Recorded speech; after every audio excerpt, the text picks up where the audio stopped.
Martha is missing. We have been looking for Martha for the past 2 days. We can't find Martha. Where is Martha? So the story began. Martha happened to be a young girl who had a boyfriend and they'd broken up. So Martha was always on her own. She didn't want to have anything to do with anybody. So they discovered that few minutes after Martha walked in, she was looking like someone that was crying. So everybody got worried and wondered what had happened. She said no, nothing was wrong. But she later called the mother and the sister and said she feels funny. They asked her where she was coming from. She said she went to visit a friend, but she never mentioned who the friend was. But she went to visit a friend. So they left it at that. And few weeks later, she began to vomit. Martha was vomiting uncontrollably. She kept vomiting and they were asking her, what is it? She said, if they took her for tests, is it food poisoning? Of course, for someone who is not married, it may not cross the mind of the parents to do pregnancy tests. So they didn't even bother to ask the people to do pregnancy tests. So since they've done typhoid and malaria, and it was none of those two, it wasn't malaria nor typhoid. So they left, and everybody was still wondering why she was bloated and looking so funny. So everybody was worried. They asked her questions. She said she doesn't know. She didn't do anything. She doesn't understand why she's throwing up like that. So they decided to say, okay, this is the last thing they want to do, but they have to just do it. So she was wondering, what's that thing? They now mentioned to her that it's pregnancy test they want to do. She said she cannot do pregnancy test because she's not pregnant. The last time she remembered she saw her menses, she is not pregnant. So they went ahead and took her blood sample and ran a test. Lo and behold, she was pregnant. So now they are telling her they're breaking the news that she's pregnant to her, and she's wondering, pregnant how? She didn't do anything with anybody. She cannot be pregnant. They should check well. They explained everything to her. She said, no, it's not possible that she cannot be pregnant, okay? The first month passed. The second month passed. The third month passed.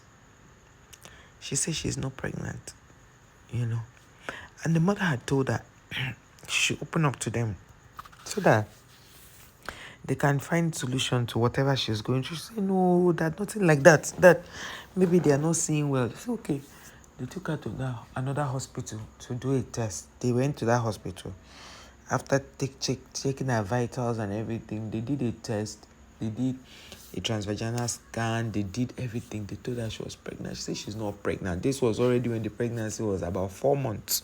It was already entering 4 months or thereabout. She said, no, she's not pregnant. They started investigating.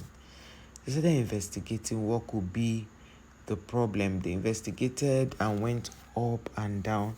Nothing. They asked her a question. Did you sleep? She said, no. She did not sleep with anybody. That she knows herself. At least if she had anything to do with anybody, she would have known. But she didn't do anything with anybody. That you should check very well, though.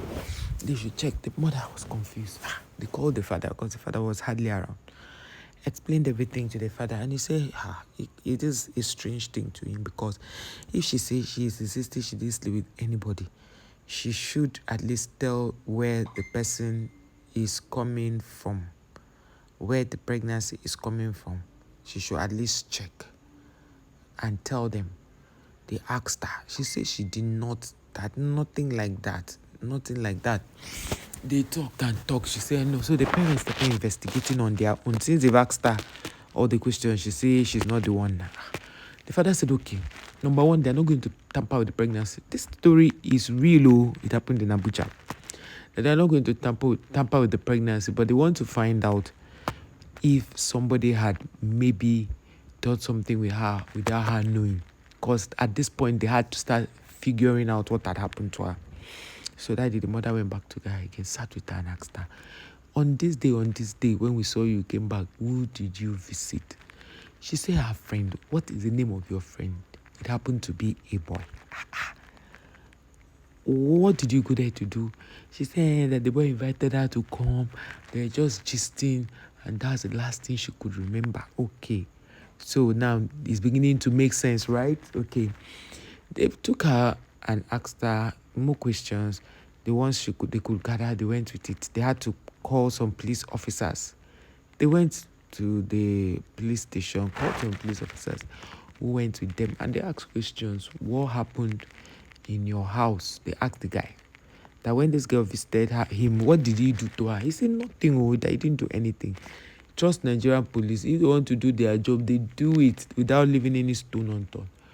So they asked him to tell the truth, that if he tells the truth, this matter will not escalate. But if he tries to lie, this whole matter will escalate. That was how this guy now began to tell the story. It was the strangest thing ever, like strangest talk ever. She didn't know what had gone through. She didn't know at all what had happened.